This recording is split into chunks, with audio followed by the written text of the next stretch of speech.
नमस्कार मित्रांनो. Core booster बॅचमधली जो आपला टेस्ट सिरीजचा प्रोग्राम आहे, त्याची ही तिसरी टेस्ट आहे आजची. तिसरी टेस्ट सब्जेक्ट वाईज आहे. कोणत्या विषयावर आहे? तर अर्थव्यवस्था किंवा अर्थशास्त्र पण आपण ज्याला म्हणतो, या विषयावर आहे. बघा, आता हा टेस्ट पेपर काढताना मी प्रयत्न असा केलेला आहे, की आता ह्या टेस्टचं डिस्कशनचं जे आहे ते आपलं 2 ते 2.5 तास चालेल. या 2.5 तासाच्या डिस्कशनमधनं आणि आपल्या पेपरमधनं कमीत कमी तुमच्या येणाऱ्या पेपरला 15 पैकी 7 ते 8 प्रश्न मिनिमम सांगतोय. 7 ते 8 प्रश्न या आपल्या पेपरच्या डिस्कशनमधनं येणार आहे. ठीक आहे? का सांगतोय? मी तेवढं एनालिसिस केलेलं आहे पी-वाय-क्यूचं. प्रश्न कशावर रिफ्लेक्ट होता हे मला माहिती आहे. तर त्यामुळे मी हे सांगू शकतो. त्यामुळे तसा पेपर आपण काढलेला आहे. वेळ वाया न घालवता आपण डायरेक्ट पेपरला सुरुवात करूया. ज्या ज्या गोष्टी मी सांगणार आहे त्या तिथंच पेपरवर लिहून घ्यायच्या आहे. म्हणजे काय? पेपरच्या 4-5 दिवस अगोदर तुम्हाला तो रिव्हिजन करता येईल. 2 तासामध्ये एक पेपर तुमचा रिव्हिजन होणार आहे. त्याप्रमाणे हिस्ट्री रिव्हिजन होणार आहे. त्याप्रमाणे जिओग्राफी रिव्हिजन होणार आहे. बरोबर ना? शेवटी ज्यावेळेस आपल्याला वाटतं की माझं काही झालेलं नाहीये, कॉन्फिडन्स डाऊन आहे, त्यावेळेस काय करायचंय? टेस्ट पेपर रिवाईज करायचे आणि टेस्ट पेपरवर व्हॅल्यू एडिशन जी केलेली आहे तर ती रिव्हिजन करायची आहे. आपण पेपरला सुरुवात करूया. पहिला प्रश्न बघा. खालील विधाने विचारात घ्या.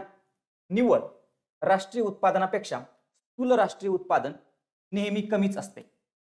असतं का तसं? नाही. कारण ग्रॉस म्हणजे काय रे मित्रांनो? ग्रॉस म्हणजे आपण घसारा पण घेतो, बरोबर आहे ना? स्थूलमध्ये आपण घसारा पण घेतो. घसारा इन्क्लूड करतो, बरोबर आहे ना? घसारा ज्यावेळेस आपण याच्यातनं मायनस करू, ग्रॉसमधनं ज्यावेळेस आपण घसारा मायनस करू, ज्याला आपण इंग्लिशमध्ये काय म्हणतो? डेप्रिसिएशन म्हणतो. डेप्रिसिएशन म्हणजे काय? जो मेंटेनन्स लागतो आपल्याला, अॅन्युअली मेंटेनन्स लागतो, तर तो आपण मायनस करतोय.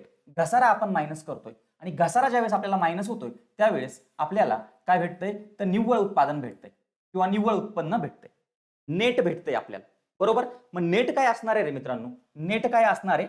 नेट हे कायम कमी असणार आहे, बरोबर आहे ना? नेट हे कायम कमी असणार आहे. निव्वळ राष्ट्रीय उत्पादनापेक्षा स्थूल राष्ट्रीय उत्पादन नेहमीच कमी असते. तर इथं कमी नाही, इथं काय यायला पाहिजे होतं? कारण राष्ट्रीय उत्पादन जे आहे, स्थूल राष्ट्रीय उत्पादन जे आहे, स्थूल ग्रॉस, ते कायम जास्त असणार आहे. फॉर्म्युला काय आहे? निव्वळचा फॉर्म्युला काय आहे? निव्वळ बरोबर स्थूल मायनस घसारा. हा काय आहे? तर हा फॉर्म्युला आहे. आणि हा घसारा कधी निगेटिव्ह असतो का? नाही, तो पॉझिटिव्हच असतो. पॉझिटिव्ह गोष्ट स्थूल मधून आपल्याला मायनस करायची, म्हणजे काय येणार आहे? निव्वळ जे आहे ते कमी असणार आहे. ठीक आहे? पहिला प्रश्न काय आहे? तर पहिला प्रश्न चुकीचा आहे. इथे स्थूल राष्ट्रीय उत्पादनात घसाऱ्याचा समावेश होतो आणि तर निव्वळ राष्ट्रीय उत्पादनात घसाऱ्याचा समावेश नसतो, बरोबर आहे ना? कारण आपण घसारा काढलाय निव्वळ मधून, स्थूलमध्ये होता, बरोबर आहे ना? आपल्याला निव्वळपर्यंत येईपर्यंत तो आपण मायनस केलेला आहे. मग दुसरं जे वाक्य आहे ते बरोबर आहे मित्रांनो. दुसरं वाक्य बरोबर आहे. इथे पहिलं वाक्य चुकीचं आहे. निव्वळ मूल्यापेक्षा स्थूल मूल्य नेहमीच काय असतं? जास्त असतं. कारण त्यामध्ये स्थूल मूल्यात घसारा समाविष्ट असतो, बरोबर आहे? आणि तेच आपण इथे सांगितलेलं आहे. पहिला प्रश्न क्लिअर. पुढे जाऊया. बघा, अजून एक कन्सेप्ट सांगतो मी तुम्हाला. स्थूल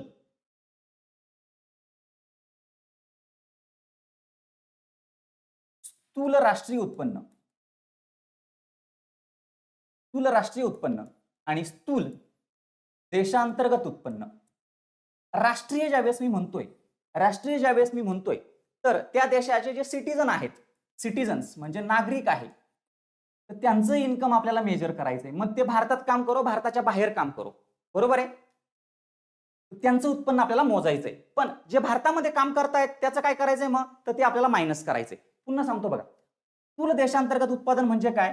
की त्या देशाच्या विदिन अ टेरिटोरियल बॉर्डरमध्ये, बरोबर आहे, हा देश आहे, इथं आतमध्ये जे काही उत्पादन होतंय आतमध्ये, त्याला काय म्हणायचंय? स्थूल देशांतर्गत उत्पादन. मग इथे भारताचा नागरिक काम करतोय की परकीय नागरिक काम करतोय की अमेरिकेचा नागरिक काम करतोय, डझंट मॅटर. ठीक आहे? तर हे काय होणार आहे मग आपलं? तर स्थूल देशांतर्गत उत्पादन होणार आहे. ज्या वेळेस आपण याच्यामधनं नेट फॅक्टर इन्कम असतं बघा. Net factor income from abroad म्हणजे काय असतं? हा net factor income from abroad हा काय आहे माहितीये का? ही एक सम आहे. ती पॉझिटिव्ह किंवा निगेटिव्ह असू शकते. म्हणजे बाहेरचे नागरिक जे भारतामध्ये काम करतायत, बरोबर आहे, ते काय करायचं? आपल्याला मायनस करायचंय. आणि जे भारताचे नागरिक जे बाहेर काम करतायत ते आपल्याला प्लस करायचंय, बरोबर आहे? मग याचा जो काही सम येईल ती मे बी पॉझिटिव्ह असू शकते, मे बी निगेटिव्ह असू शकते. तर ती काय करायची आपल्याला, पॉझिटिव्ह जर असेल तर याच्यामध्ये ऍड करायची, निगेटिव्ह जर असेल तर याच्यातनं मायनस करायची, आणि मग जर आपण मायनस केली किंवा ऍड केली तर आपल्याला राष्ट्रीय उत्पादन भेटणार आहे. ठीक आहे, पुन्हा इंग्लिशमध्ये सांगतो थोडक्यात. ग्रॉस नॅशनल प्रोडक्ट काय असतो, gross national product is equal to gross domestic product GDP plus net factor income. Net factor सांगितलं तुम्हाला, जे सिटीजन आहे, बाहेरचे सिटीजन किंवा आपले सिटीजन, ते आपल्याला तो डिफरन्स काढायचा आहे, आणि मग आपल्याला काय भेटणार आहे, ग्रॉस नॅशनल प्रोडक्ट. पुढच्या प्रश्नाकडे आपण जाऊया.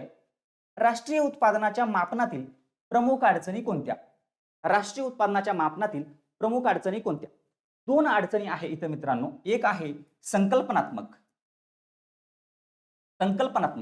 ज्याला आपण कन्सेप्च्युअल म्हणतो, कन्सेप्च्युअल, आणि दुसरी जी आहे ती सांख्यिकीय आहे. म्हणजे आपल्याकडे डेटा अवेलेबल नाहीये. काय नाहीये?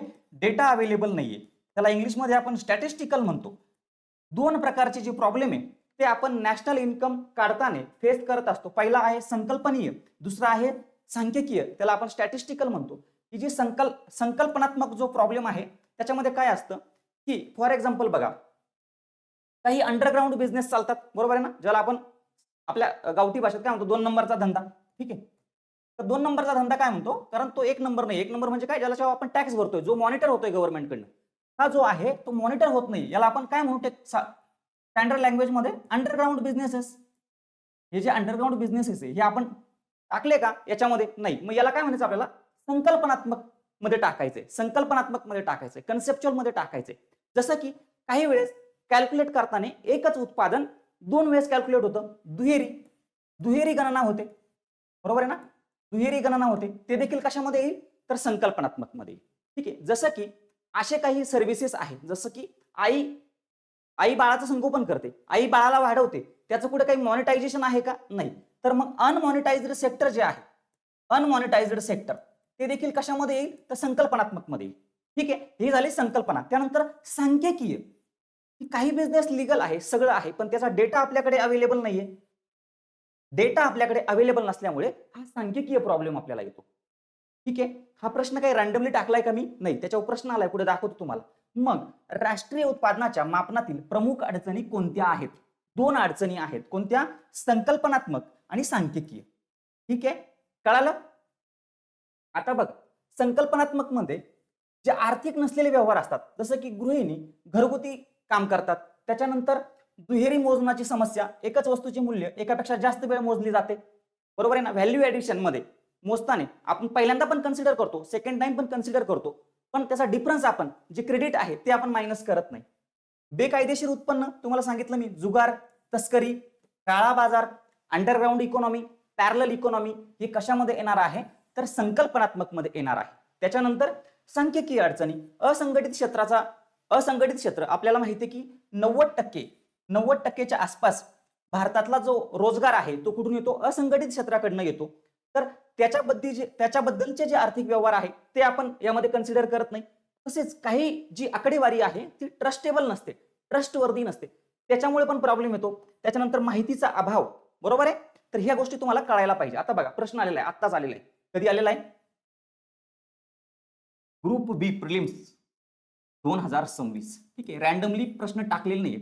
पहिले 2-3-4 प्रश्नांना मी तुम्हाला सांगेल फक्त की प्रश्न असे आलेले आहेत, नंतर आपण हे काही रिपीट करणार नाही. हे बघा, भारतीय राष्ट्रीय उत्पादन मापन करताना कोणत्या मर्यादा व अडचणी येतात? तुम्हाला सांगितलं मी, उत्पन्न वाटणीचा आकडेवारीचा अभाव, बरोबर आहे ना. हे कशामध्ये येईल मग? सांख्यिकीय मध्ये येईल, स्टॅटिस्टिकल मध्ये येईल. हे आहे ना, न नोंदवलेले बेकायदेशीर उत्पन्न कन्सेप्च्युअल मध्ये येईल, कन्सेप्च्युअल. ठीक आहे, त्याच्यानंतर मौद्रिक क्षेत्राचे उत्पादन, तर अनमौद्रिक पाहिजे होतं, गैरमौद्रिक पाहिजे होतं. इथं काय पाहिजे होतं? गैरमौद्रिक. मग हे येणार नाही. गैरमौद्रिक जर आलं असतं तर ते कन्सेप्च्युअल मध्ये आलं असतं. तर आउटपुट ऑफ अनमॉनिटाइज्ड सेक्टर, हे इथं चुकीचं आहे, बरोबर आहे. लहान उत्पादनांच्या उत्पादनाविषयी सांख्यिकी उपलब्ध नसणे, स्टॅटिस्टिकल. मग याचा आन्सर काय इथं? अ ब ड असं आन्सर आहे. कळालं तुम्हाला? बाकीचे जे प्रश्न आहेत ते आपण अशाच लाईनवर फ्रेम केलेले आहे, त्यामुळे पूर्ण पेपर व्यवस्थित सॉल्व्ह करायचा, व्हॅल्यू ऍडिशन करायचे. पुढचा प्रश्न बघा. राष्ट्रीय उत्पन्न आणि राष्ट्रीय लेखा प्रणाली संदर्भात पुढील विधाने विचारात घ्या. राष्ट्रीय उत्पन्न ही साठा संकल्पना असून तिचे मापन एखाद्या विशिष्ट क्षणी केले जाते. तर साठा संकल्पना आहे का? स्टॉक कन्सेप्ट आहे का राष्ट्रीय उत्पन्न? नाही. कोणती कन्सेप्ट आहे? राष्ट्रीय उत्पन्न कोणती कन्सेप्ट आहे? तर फ्लो कन्सेप्ट आहे. फ्लो. प्रवाह संकल्पना आहे. काय आहे? प्रवाह संकल्पना. प्रवाह संकल्पना काय असते मित्रांनो? ती एका पॉइंटला मेजर नाही केली जात, ती over a period of time measure केली जाते. म्हणजे 1 वर्षाचा कालावधी असेल किंवा 12 महिन्याचा कालावधी असेल किंवा 6 महिन्याचा कालावधी असेल, तर ती ह्या काळामध्ये मेजर केली जाते. ऍट अ पॉइंट नाही मेजर करत आपण तिला. ऍट अ पॉइंटला मेजर काय करतो आपण? इन्फ्रास्ट्रक्चर, फिजिकल स्टॉक जो आहे तो आपण मेजर करतो. आणि मग याला आपण काय म्हणू? तर याला आपण साठा कन्सेप्ट म्हणू. काय म्हणू? साठा कन्सेप्ट म्हणू किंवा स्टॉक कन्सेप्ट म्हणू. आपण असं म्हणू की आता स्टॉक किती आहे आपल्याकडे, आता आपल्याकडे साठा किती आहे, बरोबर आहे. ते आपण इन्फ्रास्ट्रक्चरच्या बद्दल म्हणूया, ते आपण सेव्हिंगच्या बद्दल म्हणूया. पण जे नॅशनल इन्कम आहे ती प्रवाह संकल्पना आहे, ती आपण over a period of time measure करतो. ठीक आहे. मग पहिलं जे वाक्य आहे ते चुकीचं आहे. बघा, भारताच्या राष्ट्रीय उत्पन्नाच्या मोजमापासाठी जीडीपी मालिकेचे आधारभूत वर्ष 2011-12 वरून 2022-23 आपण अपडेट केलेलं आहे. बरोबर आहे. 2022-23 आपण अपडेट केलेलं आहे. आता ते लागू झालेलं आहे. त्याच्यानंतर जीडीपी मालिकेचे आधारभूत वर्ष 2022-23 करण्याची शिफारस राष्ट्रीय लेखा सांख्यिकी सल्लागार समितीने केली असून त्या समितीचे अध्यक्ष कोण होते? बी.एन. गोल्डार. कोण होते? बी.एन. गोल्दार. तर असं पण येईल तुम्हाला की जे आपण आधारभूत वर्ष अपडेट केलं, ज्या समितीने ह्या शिफारशी केल्या त्या समितीचे अध्यक्ष कोण होते? तर हे बी.एन. गोल्डार होते. बी आणि सी जे आहे ते इथं बरोबर आहे मित्रांनो. ब आणि क बरोबर आहे, अ फक्त चुकीचं आहे. आन्सर काय येईल आपलं? ब आणि क. पुढे जाऊया. ठीक आहे. हा, हे बघा, राष्ट्रीय उत्पन्न जे आहे ते काय आहे? प्रवाह संकल्पना आहे, फ्लो कन्सेप्ट आहे. आणि प्रवाह संकल्पनेचे मापन एका विशिष्ट कालावधीत होते. एका आर्थिक वर्षात होऊ शकते, 6 महिन्यासाठी होऊ शकते. बरोबर आहे. त्याच्यानंतर बी तुम्हाला सांगितलं मी योग्य आहे. आपण आधारभूत जे वर्ष आहे ते 2022-23 केलेलं आहे, 2011-12 पासून. तुम्हाला असं पण प्रश्न विचारला जाऊ शकतो की 2011-12च्या अगोदर कोणतं होतं? 2011-12च्या अगोदर कोणतं होतं विचारलंय आयोगाने. 2004-5. 2004-5च्या अगोदरचं पण विचारलं जाऊ शकतं. तर ते व्हॅल्यू ऍड करायची आपल्याला. त्याच्यानंतर काय आहे की जीडीपी मालिकेचं जे आपण वर्ष अपडेट केलेलं आहे त्याच्या संबंधी जी समिती होती त्या समितीचे जे चेअरमन आहे त्यांचं नाव काय आहे? तर बी.एन. गोल्डार. काय नाव आहे? बी.एन. गोल्डार.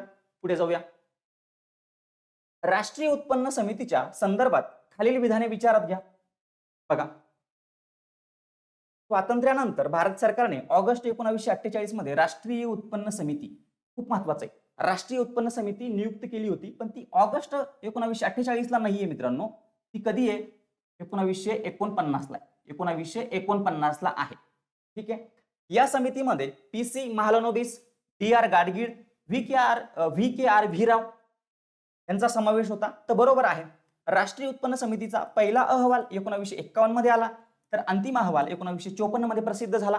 हे पण वाक्य बरोबर आहे. ही जी कमिटी आहे राष्ट्रीय उत्पन्न समिती, हिचे जे अध्यक्ष होते ते होते महालनोबिस आणि डी.आर. गाडगीळ आणि व्ही.के.आर. भीराव हे त्याचे सदस्य होते. व्ही.के.आर. भीराव जे आहे त्यांना भारतामध्ये पहिल्यांदा त्यांनी राष्ट्रीय उत्पन्न टेक्निकली ती कन्सेप्ट मांडली किंवा त्याचे जनक म्हणतात त्या व्ही.के.आर. राव यांना. ठीक आहे. मग इथं आन्सर काय आपलं? बी आणि सी. बघा, नॅशनल इन्कम कमिटी 4 ऑगस्ट 1949 रोजी स्थापन केली. अध्यक्ष कोण होते? पी.सी. महालनोबिस. तर डी.आर. गाडगीळ, व्ही.के. राव तिचे सदस्य होते. पहिला अहवाल 1951 ला आला, दुसरा अहवाल 1954 ला आला. ठीक आहे. या फॅक्ट आपल्या पाठ पाहिजे. पुढे जाऊया. राष्ट्रीय उत्पन्नाची खालीलपैकी कोणती मोजणीची पद्धत अर्थव्यवस्थेतील विविध क्षेत्रांचे तुलनात्मक महत्व स्पष्ट करते? विविध क्षेत्र म्हटल्यानंतर तुम्हाला हे कळायला पाहिजे की क्षेत्र म्हणजे काय. तर आपल्याला माहिती आहे की प्रायमरी सेक्टर म्हणजे प्राथमिक क्षेत्र. प्राथमिक मराठीत लिहितो प्राथमिक. प्राथमिक मध्ये काय येतं? शेती आणि संलग्न व्यवसाय. बरोबर आहे. त्यानंतर काय? द्वितीय. द्वितीय मध्ये काय येतं? मॅन्युफॅक्चरिंग येतं, प्रोडक्शन येतं. बरोबर आहे. त्यानंतर टर्शरी.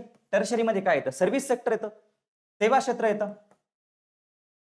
तर ह्या तिघांचं कंपॅरिझन, या तिघांची तुलना कोणत्या मेथडमध्ये केलेली आहे?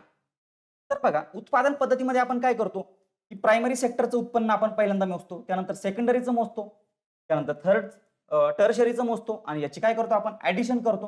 म्हणजे बघा, प्रायमरी सेकंडरी जे टर्शरी जे आहे ते आपण वेगवेगळं मेजर केलेलं आहे. त्यानंतर उत्पन्न पद्धत. उत्पन्न पद्धत म्हणजे काय? जसं की जे फॅक्टर आहे, उत्पन्नाचे जे घटक आहे, उत्पन्नाचे घटक त्यांचं आपण इन्कम मेजर करतो. त्याच्यामध्ये काय आहे? लँड, लेबर, कॅपिटल आणि एंटरप्रेन्योरशिप. बरोबर आहे. या 4 घटकांचं आपण काय करतो? इन्कम मोजतो. त्याच्यानंतर खर्च पद्धतीमध्ये आपण प्रायव्हेट एजन्सीचं म्हणजे प्रायव्हेट सिटीजन्सचा खर्च मोजतो आपण. सिटीजन्सचा खर्च मोजतो.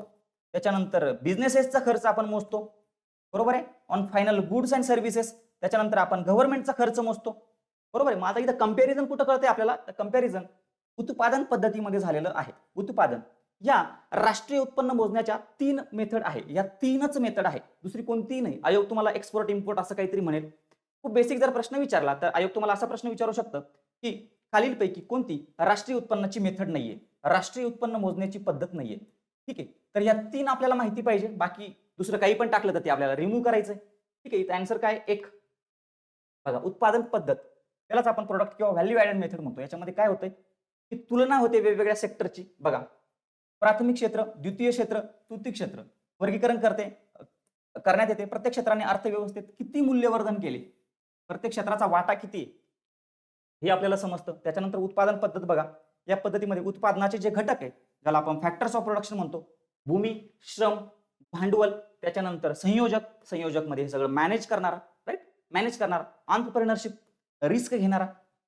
तर याला काय भेटणार आहे? या सगळ्या गोष्टी भेटणार आहे, त्याची आपण बेरीज करतो. त्याच्यानंतर एक्सपेंडिचर मेथड आहे. एक्सपेंडिचर मेथडमध्ये ग्राहक, व्यावसायिक आणि सरकार यांनी काय खर्च केलेला आहे ते आपण चेक करतो आणि मग ते आपण मेजर करतो. इथं तुलना कुठे झालेली आहे? तर तुलना उत्पादन पद्धतीमध्ये झालेली आहे, फॅक्टर मेथडमध्ये झालेली आहे, व्हॅल्यू ॲडिशन मेथडमध्ये झालेली आहे. पुढचा प्रश्न बघा. पुढे जाण्या अगोदर मित्रांनो, ही जी आपली सिरीज आहे, टेस्ट सिरीज जी आहे, ती स्कोर बुस्टर बॅच या पार्टचा या प्रोग्रामचा पार्ट आहे. ठीक आहे. त्याच्या या स्कोर बुस्टरमध्ये आपण 3 गोष्टी देतोय. एक काय? तर सगळ्या विषयांची फास्ट तुमची रिव्हिजन व्हावी म्हणून आपण रिव्हिजन व्हिडिओज देतोय. Point number 1. पॉईंट नंबर 2 की तुम्हाला फक्त रिव्हिजन व्हिडिओज किंवा मग तुम्ही फक्त अभ्यास न करता तुम्ही आयोगासारखे पेपर सॉल्व्ह करावे. बघा मित्रांनो, मार्केटमध्ये खूप मोठ्या मोठ्या अकॅडमीज आहे, राईट, तुम्हाला माहिती आहे, त्यांची नावं पण तुम्हाला माहिती आहे. सगळे टेस्ट सिरीज घेताय, ठीक आहे, ते त्यांचा पार्ट करताय. पण मला माझ्या स्वतःला असं वाटलं की आयोगाच्या धर्तीवरचा पेपर आपण सॉल्व्ह केला पाहिजे. बरोबर आहे. मग मॅथ रिझनिंगचे प्रश्न देखील आयोगासारखे असतील, त्यापेक्षा एक पाऊल पुढे थोडीशी डिफिकल्टी, त्यानंतर बाकीच्या विषयांचे देखील प्रश्न तसेच असावे म्हणून ही टेस्ट सिरीज ह्या पार्टचा प्रोग्राम बनवली. टेस्ट सिरीज काढणं मित्रांनो, टेस्ट सिरीज प्रश्न बनवणं खूप खूप खूप वेळ खाऊ गोष्ट आहे. तरी पण ती आपण का करतोय माहिती आहे? कारण जे विद्यार्थी वर्षानुवर्षापासून आपल्याशी जुडल्या गेलेले आहेत, तर त्यांना तो रिअल फील यावा. ठीक आहे. आणि जी टेस्ट आहे आपली, त्या टेस्टमधून काहीतरी तुमच्या एक्झामला यावं, फायदा व्हावा, ते तुमच्या डोळ्याखालून गेलेलं असावं. ठीक आहे. म्हणून त्या लेवलची टेस्ट आपण बनवण्याचा प्रयत्न करतोय. आपले जे पेपर आहेत ते तुम्हाला टेलिग्राम चॅनलला भेटून जातील. पहिल्या 2 टेस्टचे पूर्ण व्हिडिओज युट्यूबला पण भेटून जातील, तर ते पण तुम्ही बघायचे आहे आणि हा प्रोग्राम जॉईन करायचा आहे. दुसरा पार्ट काय आहे? तर टेस्ट सिरीज आहे. आणि तिसरा पार्ट काय आहे? काही विद्यार्थी नवीन असतात तर किंवा मग काही जुने विद्यार्थी देखील त्यांचा वर्षानुवर्ष रिझल्ट येत नाही, तर त्यांना आपण पर्सनली गाईड देखील करणार आहे. तुम्ही कॉलवर बोलू शकता आमच्याशी, इथे ऑफिसमध्ये येऊन भेटू शकता. ठीक आहे. पुढचा प्रश्न बघा. हे 3 जे पार्ट आहे, 3 जे कंपोनंट आहे ते आपल्या स्कोर बुस्टरचा पार्ट आहे. ठीक आहे. पुढे बघा, भारतीय अर्थव्यवस्थेतील कृषी क्षेत्राचा रोजगारातील वाटा कमी होत असताना उद्योग आणि सेवा क्षेत्राचा वाटा वाढतोय रोजगारामध्ये. जसं की स्वातंत्र्य ज्यावेळेस आपल्याला भेटलं त्यावेळेस शेती क्षेत्राचा जो वाटा आहे, शेती क्षेत्राचा रोजगारामध्ये तो खूप जास्त होता. बरोबर, 70 ते 80% होता. पण तो आता कमी झालाय. किती झालाय? 50% पर्यंत झालेला आहे. मग ते काही चेंजेस जे होत आहे, बरोबर ना, हा हा हा जो बदल आहे, तो बदल कोणत्या प्रकारचा आहे? कोणत्या प्रकारचा बदल आहे? बघा, एक अर्थव्यवस्थेची संरचना आहे, अर्थव्यवस्थेचं स्ट्रक्चर आहे. बरोबर, त्याला इंग्लिशमध्ये स्ट्रक्चर म्हणू आपण. जी संरचना आहे, संरचना तिचे वेगवेगळे सेक्टर आहे, प्रायमरी, सेकंडरी, टर्शरी. प्रायमरी सेक्टरचा जीडीपी मध्ये जो वाटा आहे तो खूप आता कमी झालेला आहे. त्याच्यानंतर रोजगाराचा वाटा देखील कमी झालेला आहे, पण तेवढ्या प्रमाणात कमी झालेला नाही. अजूनही 50% जो रोजगार आहे तो आपल्याला प्रायमरी सेक्टर मधून येतो, राईट. तर ही जी काही हे जे काही स्ट्रक्चर आहे, ही जी काही संरचना आहे, याच्यामध्ये जो बदल होतोय त्याला आपल्याला काय म्हणायचंय? संरचनात्मक बदल, अर्थव्यवस्थेतील संरचनात्मक बदल. ठीक आहे. पुढे जाऊया. हे तेच एक्सप्लेन केलेलं आहे आपण. पुढे आपल्याला जोड्या जुळवायच्या आहे. याच्यावर अनेक वेळेस प्रश्न आलेला आहे. ज्यांचे PYQ पाठ आहे त्यांना काही सांगण्याची गरज नाही. जे विद्यार्थी नवीन आहे तर हा खूप महत्त्वाचा प्रश्न आहे. राजा जे चलैया 1991 ला समिती आली होती, आपल्याला माहिती आहे. कर विषयक समिती आहे. कर विषयक समिती आहे. सर्व्हिस सेक्टर इन्क्लूड जो केला होता 1994 ला आपण, तो याच कमिटीच्या रिकमेंडेशन नुसार केला होता. याचा आन्सर काय असणार आहे? 2 कर सुधारणा. त्यानंतर नरसिंहन कमिटी, 2 कमिटी आल्या होत्या. कधी कधी 91 ला आणि 98 ला, बरोबर आहे. 91 ला आली होती ती वित्तीय क्षेत्र सुधारणा समिती होती. 98 ला जी आली होती ती बँकिंग सेक्टरशी रिलेटेड होती. विथ आन्सर काय? बँकिंग क्षेत्र. 98 ची जी कमिटी आहे ती 98 ची. त्याच्यानंतर सुकुमाय चक्रवर्ती समिती, आरबीआयने नेमलेली समिती होती ही. आरबीआयने नेमलेली समिती आहे, म्हणून ही काय आहे तर चलन विषयक समिती आहे. कोणती समिती आहे? चलन विषयक व्यवस्थेचे पुनरावलोकन करणारी समिती आहे. एनके सिंग कमिटी आत्ताची समिती आहे 2016 ची. FRBM जो कायदा आहे आपला, FRBM कायदा जो 2003 ला आपण पास केलेला आहे, नंतर तो 2004 पासून आपण इम्प्लिमेंट करत होतो, बरोबर आहे. त्याचं पुनरावलोकन करण्यासाठी जी समिती आहे ती आहे एनके सिंग समिती. त्यानंतर एनके सिंग जे आहे ते 15व्या वित्त आयोगाचे चेअरमन देखील राहिलेले आहे. ठीक आहे. मग इथं आन्सर काय येईल आपलं? 2, 3, 1, 4 एक नंबरचा आन्सर आहे. राजा चलैया बघा, थोडंसं डिटेलमध्ये बघूया आपण. 1991 मध्ये समिती नेमली होती. प्रत्यक्ष आणि अप्रत्यक्ष करांमध्ये त्यांनी महत्वपूर्ण सुधारणा सुचवलेल्या होत्या. राजा के चलैया समिती. मुख्य हेतू बघा, मुख्य हेतू आणि शिफारसी: कर प्रणाली सोपी करणे, करांचे दर कमी करणे, करांचा दायरा वाढवणे, आणि याच थ्रू मग काय केलं होतं आपण, जो सेवा कर आहे जो आता जीएसटी मध्ये आहे 1994 पासून तो आपण ऍड केला होता. कर भरण्याची प्रक्रिया सुलभ करणे आणि अप्रत्यक्ष करांचे सुलभीकरण करणे. ठीक आहे. हे काय सांगितलंय? राजा चलैया यांनी सांगितलेलं आहे. 1991 ची समिती आहे. त्यानंतर नरसिंहन 1 बघा 1991 ची आहे. ही काय आहे तर वित्तीय प्रणाली सुधारणा समिती आहे. जी बँकिंग सेक्टरशी रिलेटेड आहे ती 98 ची आहे. बघा हिने काय सांगितलंय मग, तर हिने SLR आणि CRR मध्ये कपात करण्यासाठी सांगितलं होतं. SLR जो अगोदर खूप जास्त होता 38.5, तो कमी करून त्यांनी सांगितलं होतं की तो 25% करायचा आहे. आता याहीपेक्षा कमी आहे. CRR आपल्याला 3 ते 5 पर्यंत करायचा आहे कमी. व्याजदर मुक्त करणे, म्हणजे व्याजदर जे आहे ते डिमांड आधारित असावे, पुरवठा आणि मागणी आधारित असावे, मागणी आणि पुरवठ्यावर ते आधारित असावे. त्याच्यानंतर जे नॉन परफॉर्मिंग असेट आहे तर ते आपल्याला कमी करायचं होतं. त्याच्यानंतर खाजगी आणि परदेशी बँकांना भारतीय वित्तीय क्षेत्रामध्ये परवानगी देण्याचं देखील त्यांनी काय केले, शिफारस केलेली आहे. 98 ची बघा, भांडवल पर्याप्ता प्रमाण याच्याबद्दल सांगितलं होतं, म्हणजे ज्याला आपण कॅपिटल ॲडेक्वेसी रेशो म्हणतो. कॅपिटल ॲडेक्वेसी रेशो काय करतो बेसिकली, ज्या वेळेस बँकिंग क्षेत्रावर ताण असेल, खूप जास्त ताण असेल, म्हणजे काय स्ट्रेस मध्ये आहे, त्यावेळेस हे जे काही कॅपिटल आहे हे बफर म्हणून जे कॅपिटल ठेवलंय, बफर, तो बफर कॅपिटलचा त्यांना वापर करता येतो, बरोबर आहे. आणि तेजीच्या काळामध्ये ते काय करतात, या बफरमध्ये कॅपिटल वाढवतात. त्याला काय म्हणायचं आपल्याला, कॅपिटल ॲडेक्वेसी म्हणायचं. त्यानंतर बँकांचं विलिनीकरण देखील त्यांनी सांगितलेलं आहे 98 ला. त्यानंतर बँकांमध्ये स्वायत्ता आणि राजकीय हस्तक्षेप असू नये हे त्यांनी सांगितलेलं होतं.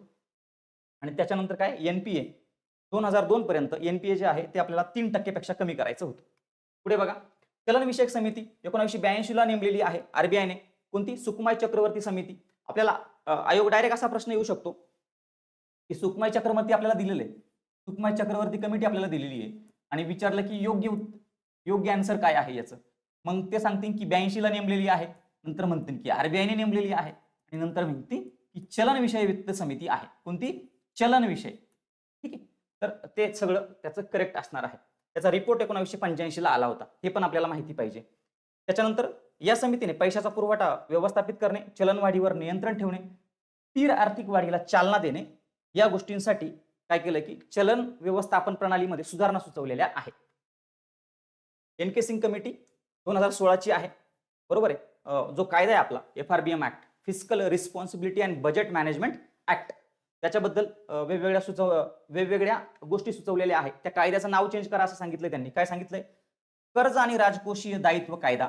मग तुम्हाला आयोग असा पण प्रश्न विचारला जाऊ शकतो की एनके सिंग समितीने या कायद्याचं नाव काय करायला सांगितलेलं आहे, तर ते काय आहे? कर्ज आणि राजकोषीय उत्तरदायित्व कायदा, डेप्ट and fiscal responsibility management act.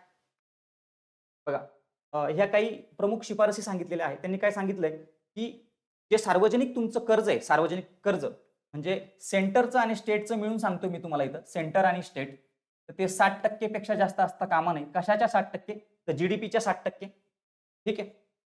त्याच्यानंतर जी राजकोषीय तूट आहे, फिस्कल डिफिसिट, ती 2023 पर्यंत 2.5 पर्यंत कमी करायची होती आपल्याला. महसूल तूट पूर्णपणे कमी न करता 0.8 पर्यंत करायची होती आपल्याला. आणि त्याच्यानंतर राजकोषीय परिषद असावी, फिस्कल काउन्सिल. मग तुम्हाला असा पण प्रश्न येऊ शकतो की एन.के. सिंग कमिटीने काय रिकमेंड केलं होतं, त्यामध्ये मग फिस्कल काउन्सिल पण असेल, राजकोषीय परिषद पण असेल. मग हे पण आपल्याला माहिती पाहिजे. आर्थिक विकासाला चालना देण्यासाठी सरकारच्या वित्तीय धोरणातील खालीलपैकी कोणते साधन वापरले जाते? आता सरकारचं वित्तीय धोरण आहे. सरकारचं वित्तीय धोरण सरकारचं वित्तीय धोरण म्हणजे ज्याला आपण काय म्हणतो, राजकोषीय धोरण म्हणतो. राजकोषीय धोरण. ठीक आहे. दुसरं असतं काय, मौद्रिक धोरण.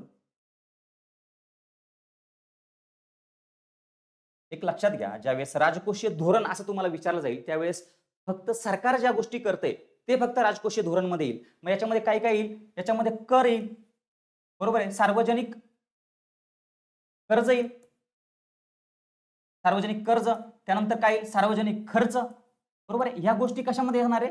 राजकोषीय धोरणामध्ये येणार आहे. मौद्रिक धोरणामध्ये काय येणार आहे? मग मौद्रिक धोरणामध्ये रेपो रेट येईल, बरोबर आहे ना.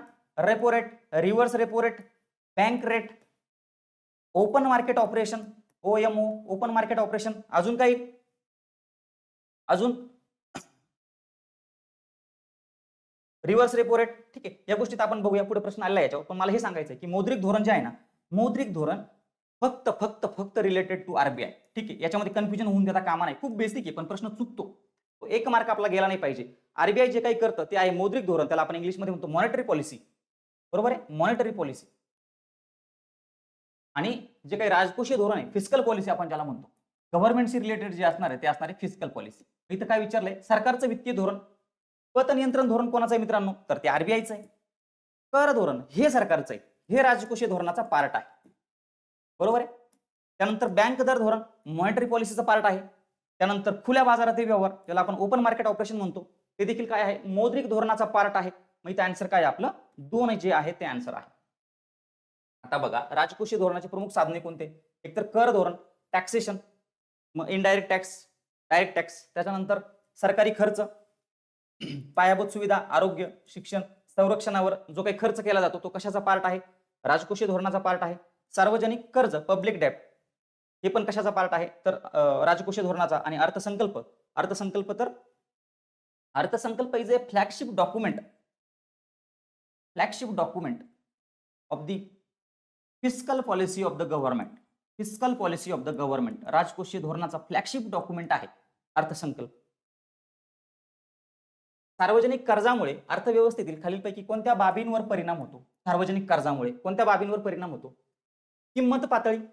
बघा, आता सार्वजनिक गव्हर्नमेंटने खूप जास्त कर्ज घेतलेलं आहे. पण ते कर्ज घेतलंय तर ते गव्हर्नमेंट पैसे स्वतःकडे ठेवणार आहे का? नाही. तर ते इकॉनॉमीमध्ये पैसे जाणार आहे, बरोबर आहे ना. पैशाचा पुरवठा इकॉनॉमीमध्ये काय होणार आहे? वाढणार आहे. ज्यावेळेस पैशाचा पुरवठा वाढतो त्यावेळेस किमती काय होतात? वाढतात, बरोबर आहे. किमती काय होतात? वाढतात. म्हणजे पहिलं बरोबर आहे, किंमत पातळी वाढते किंवा कमी पण होऊ शकते जर सरकारने कर्ज कमी केलं तर. त्यानंतर उत्पन्न व संपत्तीचे वितरण. सार्वजनिक कर्जामुळे उत्पन्न व संपत्तीच्या वितरणावर परिणाम होतो का? होतो. बघा ना, जर सार्वजनिक कर्ज घेतलंय आपण, सार्वजनिक जर कर्ज घेतलंय आपण, कर्ज, ते कर्ज फेडण्यासाठी गव्हर्नमेंटला काय करावं लागणार आहे मित्रांनो? कर आकारावा लागणार आहे. आणि याच्यामध्ये जर अप्रत्यक्ष कर असेल, अप्रत्यक्ष कर, जो गरिबांसाठी काय असतो की एक प्रकारे डिसएडव्हान्टेजेस असतो, बरोबर आहे ना. मग इथं काय होणार आहे? गरीब श्रीमंत दरी जी आहे, गरीब श्रीमंत दरी ती वाढणार आहे. वाढणार आहे की नाही? कारण त्यांचं जे उत्पन्न येतंय त्याच्या समजा 50% टॅक्स आहे, त्यांचं उत्पन्न समजा 100 रुपये, बरोबर, त्यातलं 50 रुपये कशा जाते? टॅक्सला जाते. ठीक आहे ना. एखाद्याचं उत्पन्न 1000 आहे, 1000 त्यातलं 50 जात आहे, म्हणजे त्याच्याकडे 950 रुपये उरत आहे, याच्याकडे फक्त 50 रुपये उरत आहे. कळलं तुम्हाला एक्झाम्पल? त्यानंतर कर भार, मी तुम्हाला सांगितलं ना, सार्वजनिक कर्ज घेतंय म्हणजे फ्युचरमध्ये कर वाढणार आहे, बरोबर ना. कर, गव्हर्नमेंट कर्ज कसं भरणार आहे? त्यानंतर आर्थिक विकास, गव्हर्नमेंट कर्जच कशासाठी घेतंय? तर आर्थिक विकास करण्यासाठी, बरोबर आहे ना. गव्हर्नमेंट कर्ज कशासाठी घेतंय? आर्थिक विकास करण्यासाठी. कर्ज आर्थिक विकास करण्यासाठी घेते. पायाभूत सुविधा, शाळा, बरोबर आहे. त्यानंतर काय, हेल्थ आपण ज्याला म्हणतो, आरोग्य. या सगळ्या गोष्टींसाठी काय घेते गव्हर्नमेंट, कर्ज घेते. सगळ्या गोष्टींवर इफेक्ट होणार आहे का, होणार आहे. आन्सर काय येईल, वरीलपैकी सर्व. बघा, सार्वजनिक कर्जाचा परिणाम किंमत पातळीवर होईल, त्याच्यानंतर उत्पन्न व संपत्तीचे वितरण याच्यावर पण होईल.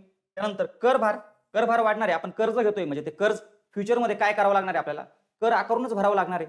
म्हणून रिकार्डो नावाचा एक थिंकर आहे, रिकार्डो. तुमचा मेन्सचा टॉपिक आहे हा. तुम्हाला ग्रुप सीच्या मेन्सला विचारला जाऊ शकतो की रिकार्डोने काय सांगितलेलं आहे. रिकार्डोने काय सांगितलेलं आहे की तुम्ही एक तर कर्ज घ्या, नाही तर मग कर आकारा. जे तुम्ही कर्ज घेताय ते फ्युचरमध्ये काहीतरी जाऊन तुम्हाला करांवर भरावाच लागणार आहे, बरोबर आहे ना. मग त्याच्यापेक्षा कर आत्ता घ्या. कर कधीतरी वाढावं लागणार आहे, आत्ता वाढवा नाही तर फ्युचरमध्ये वाढवा. त्यालाच त्याला काय म्हटलेलं आहे, ही टर्म वापरली आहे, रिकार्डियन इक्विव्हॅलन्स. रिकार्डियन इक्विव्हॅलन्स, ठीक आहे. आणि त्याच्यानंतर आर्थिक विकास तर मी तुम्हाला सांगितलं, पायाभूत सुविधा, आरोग्य, एज्युकेशन. बाजारधिष्ठित अर्थव्यवस्थेत, बाजारधिष्ठित म्हणजे काय, मार्केट इकॉनॉमी. बाजारधिष्ठित अर्थव्यवस्था, बाजारधिष्ठित अर्थव्यवस्थेत सार्वजनिक वित्ताची आवश्यकता खालीलपैकी कोणत्या उद्दिष्टांसाठी असते. कोणते उद्दिष्ट आहे, सार्वजनिक वित्त जे आहे, ज्याला आपण पब्लिक फायनान्स म्हणतो. काय, पब्लिक फायनान्स एक डिसिप्लिन आहे, एक वेगळा सब्जेक्ट आहे पब्लिक फायनान्स.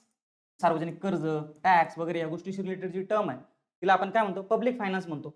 मग जेव्हा आपण सार्वजनिक वित्त आहे, त्या सार्वजनिक वित्ताची आवश्यकता का भासते मार्केट इकॉनॉमीमध्ये, तर समाजातील संसाधनांचे योग्य वाटप करण्यासाठी, बरोबर आहे ना. Proper allocation of resources. जर पब्लिक फायनान्स नसेल तर ज्याच्याकडे जास्त पॉवर आहे त्याच्याकडे जास्त रिसोर्सेस जातील. जास्त पॉवर जास्त रिसोर्सेस, कमी पॉवर कमी रिसोर्सेस. मग पहिला पण पॉईंट बरोबर आहे. उत्पन्नातील विषमता कमी करून न्याय वितरण. उत्पन्नातील विषमता कशी कमी करणार आहे आपण, तर जो प्रगतशील कर आहे, प्रगतशील कर, त्याला आपण प्रोग्रेसिव्ह टॅक्स म्हणतो. त्याचं एक्झाम्पल काय आहे, तर इन्कम टॅक्स. इन्कम टॅक्स काय करतो, ज्याचं उत्पन्न जास्त आहे त्याच्याकडनं जास्त कर घेतो, ज्याचं उत्पन्न कमी आहे त्याच्याकडनं कमी टॅक्स घेतो. त्याने काय होतंय, तर त्याने काय होतंय, उत्पन्नातील विषमता कमी होते आणि ज्या काही सोयी सुविधा अवेलेबल आहे त्याचं न्याय्य वितरण होते. त्यानंतर अर्थव्यवस्थेत आर्थिक स्थैर्य राखणे. आपल्याला तुम्हाला माहिती आहे की तेजी मंदीची सायकल असते, तेजी मंदी, बरोबर आहे ना. की तेजी मंदी कशामुळे येते, तर इम्बॅलन्स बिटवीन मार्केट फोर्सेस. म्हणजे मार्केट इकॉनॉमीमध्ये तेजी मंदी येते का, there is a mismatch between supply and demand. मग अशा वेळेस पार्ट कोण घेतं किंवा मग इंटरफेरन्स कोण करतं, तर गव्हर्नमेंट करतं इंटरफेरन्स. गव्हर्नमेंट इंटरफेरन्स करतं. गव्हर्नमेंट इंटरफेरन्स कशा थ्रू करणार आहे, तर हे पब्लिक फायनान्स थ्रू. म्हणजे गव्हर्नमेंट काय करणार आहे, जर मंदी आली तर कर कमी करेल, वेगवेगळे आर्थिक पॅकेजेस देईल, आणि जर तेजी आली तर काय करेल, टॅक्स वाढवेल. मग काय करणार आहे, इकॉनॉमिक स्टॅबिलिटी, आर्थिक स्थैर्य देखील करणार आहे. वरीलपैकी सर्व जे सार्वजनिक वित्ताचे हे जे 3 उद्देश आहेत ते कोणी सांगितले, रिचार्ड मस्ग्रेव नावाचा थिंकर आहे. प्रिलिमला येणार नाही थिंकर, मेन्सला येऊ शकतो, तुम्हाला पाठ पाहिजे. त्यांनी हे सांगितलेलं आहे. बघा, मार्केट इकॉनॉमीमध्ये मुक्त बाजारपेठेत स्वतःहून सर्व घटकांचे कल्याण. मार्केट इकॉनॉमी कशावर डिपेंड आहे, तर प्रॉफिटवर डिपेंड आहे. मग ती सगळ्या घटकांचं कल्याण करणार आहे का, नाही. म्हणून पब्लिक फायनान्स, सार्वजनिक वित्ताची आवश्यकता आहे आपल्याला. समाजातील संसाधनांचे योग्य वाटप, अलोकेशन फंक्शन. खाजगी क्षेत्रामुळे प्रामुख्याने नफा मिळवून देणाऱ्या वस्तूंचे उत्पादन करते. मग ज्या पब्लिक गुड आहे, पब्लिक गुड मध्ये काय येतं, रस्ते, पूल, राष्ट्रीय संरक्षण, शिक्षण, आरोग्य, यासाठी सार्वजनिक वित्ताची आपल्याला गरज आहे. त्यानंतर उत्पन्नातील विषमता कमी करणे, प्रोग्रेसिव्ह टॅक्सेशन, प्रगतशील कर, बरोबर आहे. त्यानंतर अर्थव्यवस्थेत आर्थिक स्थैर्य राखणे, इकॉनॉमिक स्टॅबिलिटी. या 3 गोष्टी ज्या आहेत त्या काय आहे, फंक्शन आहे, उद्दिष्ट आहे सार्वजनिक वित्ताचं. पुढे जाऊया.